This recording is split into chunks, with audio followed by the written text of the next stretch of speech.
La première cause de mortalité chez la femme, c'est le cardiovasculaire.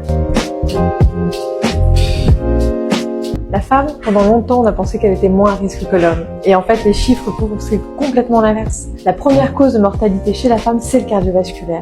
On a mis du temps à s'en rendre compte, mais aujourd'hui, il faut rattraper ce temps perdu, parce que c'est la vie des femmes qui en dépend. Agir pour le cœur des femmes, c'est une association extraordinaire qui œuvre depuis très longtemps pour la prévention et la protection du risque cardiovasculaire de la femme. Les rencontrer était un bonheur et on a tout de suite eu envie de travailler ensemble, de collaborer grâce à la plateforme aussi qu'offre la structure One Clinic.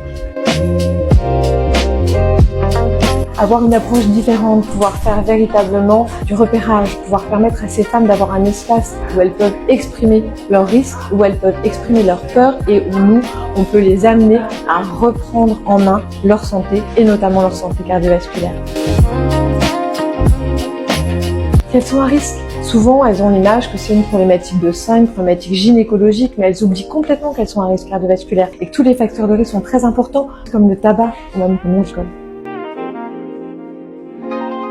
Malheureusement, ce temps, il finira toujours par la rattraper et plus on découvre et plus on lui permet de prendre soin d'elle le plus tôt possible. C'est de la prévention. Il viendrait à l'idée de personne d'amener sa voiture chez le garagiste que quand elle fume au bord de l'autoroute. C'est exactement ce qu'on veut faire comprendre à ces femmes. Souvent, les femmes, elles prennent soin de tout le monde. C'est un temps qu'elles oublient pour elles-mêmes. C'est ça qu'on veut leur rappeler. Par cette journée de repérage, c'est leur dire que la santé et la santé cardiovasculaire, y compris chez la femme, c'est important et que chacune a le droit de prendre soin de sa santé.